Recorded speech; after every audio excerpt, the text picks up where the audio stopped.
Hi guys, welcome back to the channel and thank you very much for tuning into the third episode of Keeping Up With Sid. I hope March has been a good month for you, and in case if you guys don't realize that, but 1/4 of the year is already done. Yeah, it hit me like a truck today morning, so I just don't want to be the only person who is affected by this accident. Anyway, just kidding. I hope March has been a really good month for you, and I hope whatever you guys set out to do for in this month, you guys are working towards it. Not a lot of things have happened in March, to be honest. I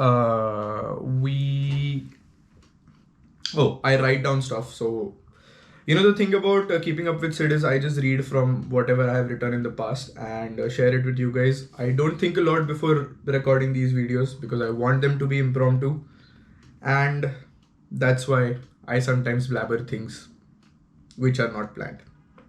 Okay, anyway, so we had a short break in March.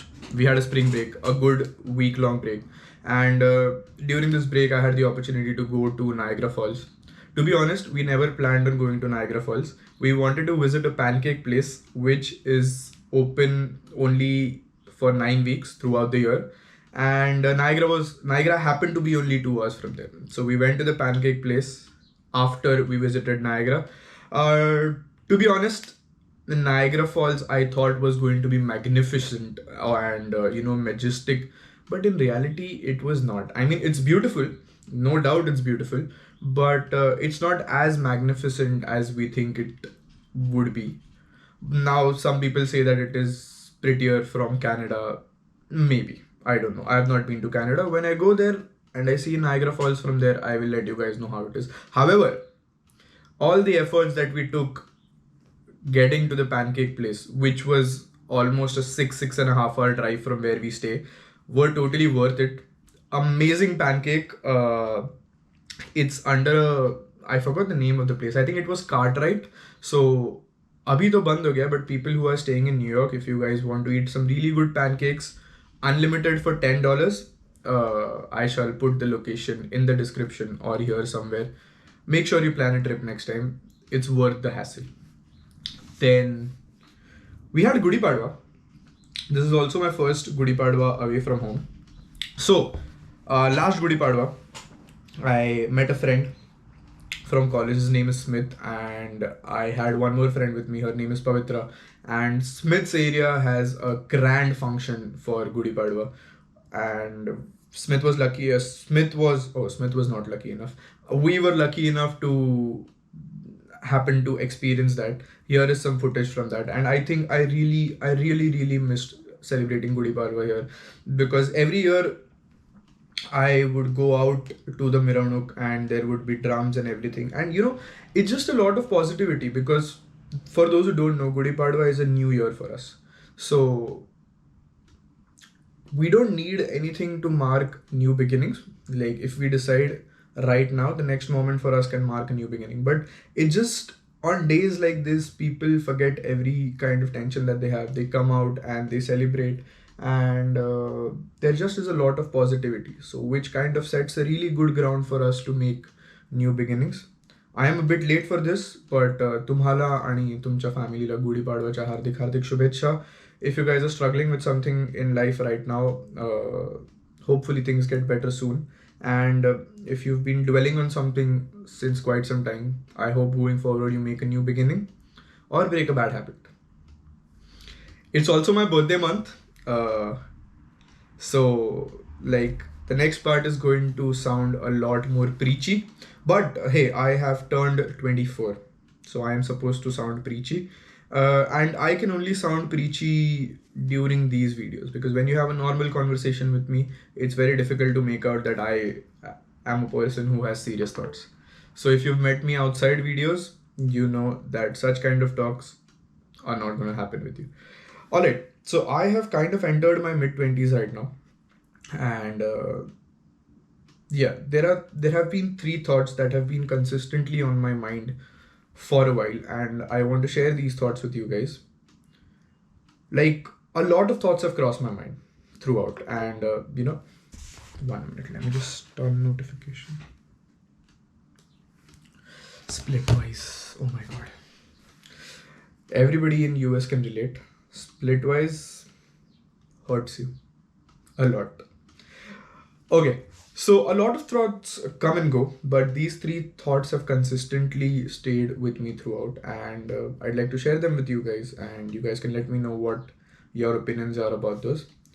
Number one, in life, if we really want to improve upon something, we should start measuring it, and it can be anything and everything, because the till we don't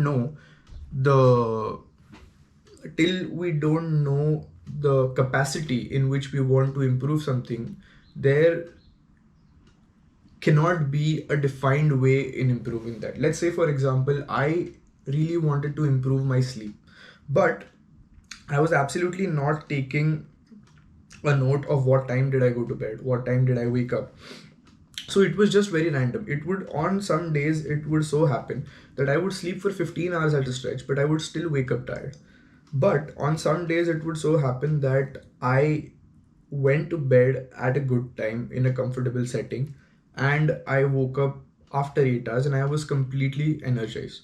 So measuring is not only in the sense as to I slept for 8 hours or I slept for 15 hours, but it is also taking into account what all things happened. Maybe on the days that I slept for 8 hours, I had a really good meal.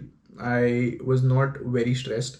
So taking into account those things, if you, taking another example, if you really want to improve upon the, let me think of a good example.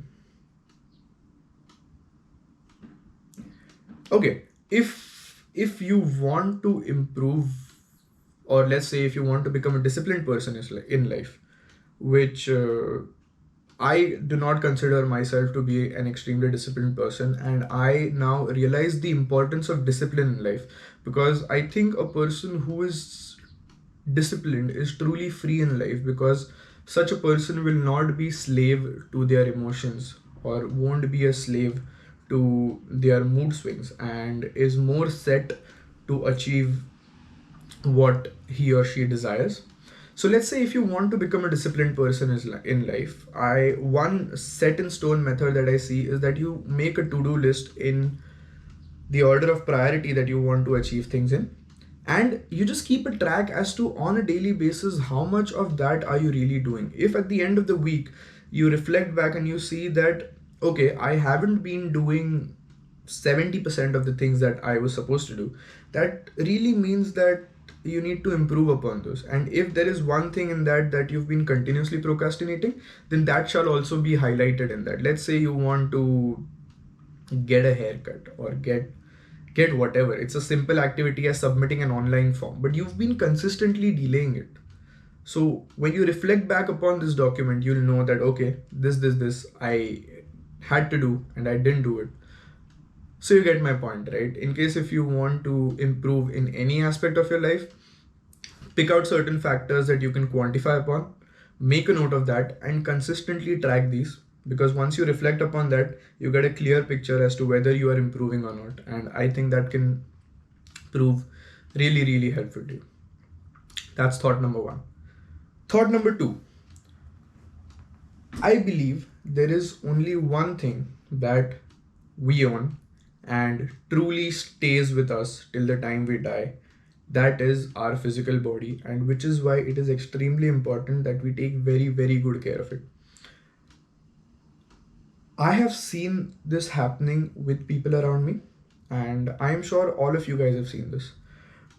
Maybe it's the elder people we know who were once in a really, really good physical shape but did not have money, and told us that, once I have that money, I'm going to do this, I'm going to do that, maybe I'm going to do a certain amount of treks. And now you see them a couple of years later, you see them doing really good. They have the kind of resources that they always desired for. But because they neglected their physical health all throughout, now they are not in a position of doing things that they truly desired. So I think it is extremely important that we take care of our body. And while saying this, I am extremely sad that I am not doing the same thing. So yeah, I'm going to make a note of that, and hopefully, in the upcoming videos I will be telling you that okay, I made a note of it and now I am taking good care of my body. But yeah, think about it. There is truly only and only one thing that is going to be with you throughout your life, and that's your physical body. So hopefully you take enough care of it, so when you have the resources to do things that you really want to do, your physical body will not be an obstacle in the way. That is thought number 2. And thought number 3 is that it is very important, especially for people in 20s, and I say earlier also, but especially in 20s, that you have hobbies that you really really enjoy doing.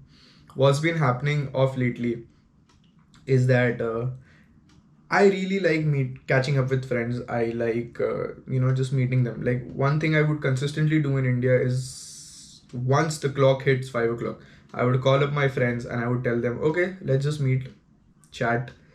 uh, Tapris were my favorite, and I used to meet my friends there and we used to talk for hours. But unfortunately, what's happening right now is that we are into adulting and we don't have time, or whenever we have time, the other person's time does not match, and you just don't know what to do. So, you kind of really need to have a hobby that you can do all by yourself and be at peace when other people are not available for you. So hey, if you were doing something all throughout your life, maybe you were dancing, playing an instrument, and you lost touch, this might be a really good cue to pick it back up, because trust me, at times you are going to be alone and you would want something to keep you entertained. Maybe this hobby can come in really really handy and would make you really really happy. So give that a thought. And concluding the video, at the end of every video I say what has been my highlight of the month, and for this month it's just this. I wish I had a video recording of this moment, but I don't have it. I happened to drop a friend who was leaving somewhere. Completely unplanned, I decided to go to St. Patrick's Cathedral. Didn't realize it was a Sunday and it's going to be mass.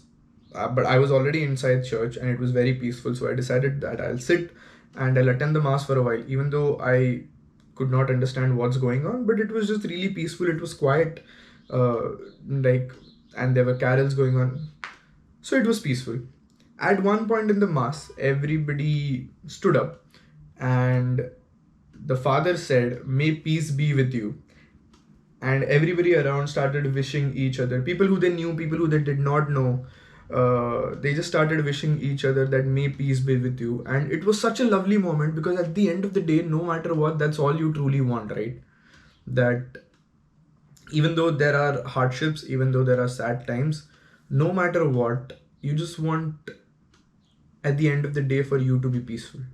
So going forward for the year, this is my wish for you, that may peace be with you. 1/4 of the year is over, 3/4 is still remaining. Let's do something good out of it. And that's pretty much it.